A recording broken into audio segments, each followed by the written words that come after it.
രാവിലെ ദോശ ചുട്ടുകൊണ്ടിരിക്കുന്ന അതേ സമയത്ത് തന്നെ പെട്ടെന്ന് തട്ടിക്കൂട്ടാൻ പറ്റിയ ഒരു ഐറ്റമാണ് പിസ്സ ദോശ.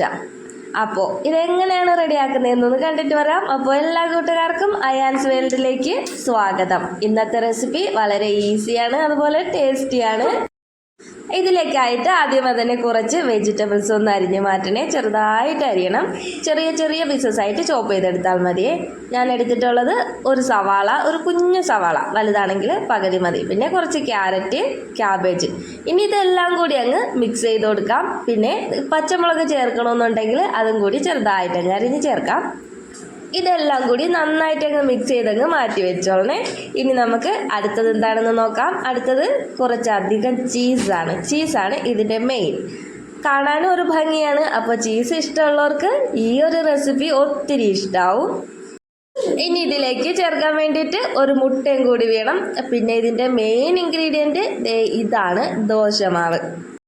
അപ്പോൾ നമുക്ക് പിസ്സ ദോശ റെഡിയാക്കിയാലോ?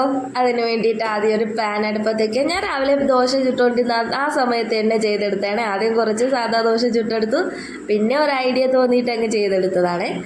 പിന്നെ ഇടയ്ക്ക് ഇൻസ്റ്റയിൽ ഞാൻ ഇതുപോലൊരു റെസിപ്പി കണ്ടിട്ടുണ്ടായിരുന്നു. ഏകദേശം അതുപോലെയൊക്കെ ആയെന്ന് തോന്നുന്നു. ഇതുപോലെ മാവ് ഒഴിച്ചു കൊടുത്ത ശേഷം നന്നായിട്ടൊന്ന് പരത്തി കൊടുക്കാം. വളരെ നൈസായിട്ട് ക്രിസ്പി ദോശയൊക്കെ റെഡിയാക്കി എടുക്കുന്നത് പോലെ വളരെ നൈസായിട്ട് അങ്ങ് പരത്തി കൊടുക്കണം. പിന്നെ ഞാൻ ചെയ്യുന്ന അതേ ഇൻഗ്രീഡിയൻറ്റ് തന്നെ വേണം എന്നില്ല, നിങ്ങൾക്ക് മാറ്റം വരുത്താം. ഞാനും മാറ്റം വരുത്തിയാണ് ചെയ്തത്. ഇൻസ്റ്റയിൽ കണ്ടതിൽ നിന്ന് മാറ്റം വരുത്തിയാണ് ഞാനും ചെയ്തത്. അപ്പോൾ നിങ്ങൾക്ക് ഇഷ്ടമുള്ളത് എങ്ങനെയാണ് അതുപോലെയൊക്കെ മാറ്റം വരുത്തി ചെയ്യാവുന്നതാണ്. ദോശമാവ് ഇതുപോലെ പരത്തി കൊടുത്ത ശേഷം ഇതിലേക്ക് നേരത്തെ എടുത്ത് വെച്ചിട്ടുള്ള മുട്ട അങ്ങ് പൊട്ടിച്ചൊഴിച്ചു കൊടുക്കാം. അതിൻ്റെ നടുക്കായിട്ട് തന്നെ അങ്ങ് ഒഴിച്ചു കൊടുക്കാം. എന്നിട്ട് അതും കൂടി നന്നായിട്ട് ഒന്ന് സ്പ്രെഡ് ചെയ്തെടുക്കണം. ഇതുപോലെ ചെയ്തെടുക്കുമ്പോൾ ഇതിൻ്റെ കൂടെ കഴിക്കാൻ വേണ്ടിയിട്ട് വേറെ കറികളൊന്നിൻ്റെ ആവശ്യമില്ല. ഇത് തന്നെ മതിയാവും. ഒരെണ്ണം കഴിക്കുമ്പോൾ തന്നെ നന്നായിട്ട് വയറ് ഫുള്ളായിക്കോളും. അപ്പോൾ ഈ മുട്ടയെല്ലാം നന്നായിട്ട് എല്ലാ സ്ഥലത്തും ഒന്ന് സ്പ്രെഡ് ചെയ്ത് കൊടുക്കാം. മുട്ടയെല്ലാം നന്നായിട്ട് എല്ലാ സ്ഥലത്തും ആയി വന്ന ശേഷം അതിൻ്റെ മുകളിലേക്ക് നേരത്തെ നമ്മൾ അരിഞ്ഞ് വെച്ചിട്ടുള്ള വെജിറ്റബിൾസ് അങ്ങ് ഇട്ട് കൊടുക്കാം. വെജിറ്റബിൾസ് വളരെ ചെറുതായിട്ട് തന്നെ കട്ട് ചെയ്തെടുക്കാൻ ശ്രമിക്കണം. ചോപ്പ് ചെയ്തെടുത്താലും മതി. അതാകുമ്പോൾ കുറച്ചും കൂടി എളുപ്പമാണ്, വളരെ നൈസായിട്ടിരിക്കുകയും ചെയ്യും. അപ്പോൾ അത് ഫുള്ളായിട്ട് അതിൻ്റെ മേലെ അങ്ങ് ഇട്ട് കൊടുക്കാവേ. പിന്നെ നിങ്ങളുടെ കയ്യിൽ ടൊമാറ്റോ സോസോ ചില്ലി സോസോ അതൊക്കെ ഉണ്ടെങ്കിൽ അതും കൂടി ഒന്ന് ചേർത്ത് കൊടുക്കാം. എൻ്റെ കയ്യിൽ അതൊന്നും ഇല്ലായിരുന്നു, അതുകൊണ്ട് ഞാനതൊന്നും ചേർത്തിട്ടില്ല.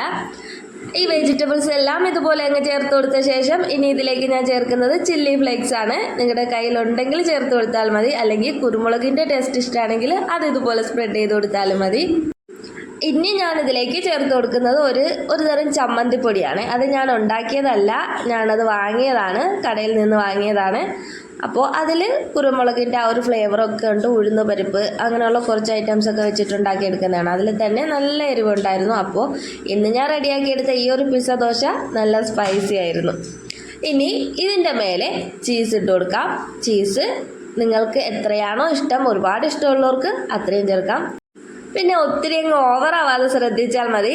ആ ഒരു പിസ്സയുടെയൊക്കെ രൂപമല്ലേ, ആ ഒരു രൂപത്തിലെത്തണം. അതിന് വേണ്ടിയിട്ടാണ് ലാസ്റ്റ് ഈ ചീസും കൂടി.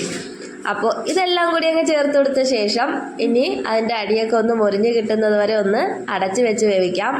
അപ്പോൾ ആ ചീസൊക്കെ നന്നായിട്ട് അങ്ങ് മെൽറ്റായി വന്നോളും. ഇപ്പോൾ തന്നെ കാണാൻ നല്ല ഭംഗിയുണ്ട്, അതുപോലെ തന്നെ നല്ലൊരു ഫ്ലേവറും ഉണ്ട്. കഴിക്കാനാണെങ്കിൽ അത്യാവശ്യം ടേസ്റ്റൊക്കെ ഉണ്ടായിരുന്നു. ഭയങ്കര ടേസ്റ്റാണെന്നൊന്നും പറയാൻ പറ്റില്ല, അത്യാവശ്യം ടേസ്റ്റും കാര്യങ്ങളൊക്കെ ഉണ്ടായിരുന്നു. അപ്പോൾ എന്തായാലും നിങ്ങളൊരു പ്രാവശ്യമെങ്കിലും ഇതൊന്ന് ട്രൈ ചെയ്ത് നോക്കണേ.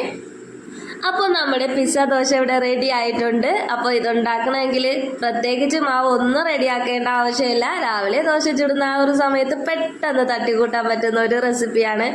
കാണാനും നല്ല ഭംഗിയാണ്.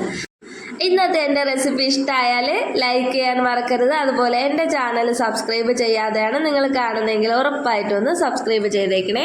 തൊട്ടടുത്തുള്ള ബെല്ലൈക്കണും കൂടി ഒന്ന് പ്രസ് ചെയ്തേക്കണം. എന്നാൽ മാത്രമേ ഞാനിടുന്ന വീഡിയോസിൻ്റെ എല്ലാ നോട്ടിഫിക്കേഷൻ കറക്റ്റായിട്ട് നിങ്ങളിൽ എത്തുകയുള്ളൂ. ഇതിനു മുന്നേയും ഒരുപാട് കുക്കിംഗ് വീഡിയോസൊക്കെ ഞാൻ അപ്ലോഡ് ചെയ്തിട്ടുണ്ട്. എൻ്റെ പ്രീവിയസ് വീഡിയോസ് കാണാത്തവരാണെങ്കിൽ അതും കൂടി ഒന്ന് എടുത്ത് കണ്ടേക്കണേ. അപ്പോൾ ഇന്നത്തെ വീഡിയോ ഇത്രയേ ഉള്ളൂ. എല്ലാവർക്കും tata, bye bye. Bye Ayaan's world.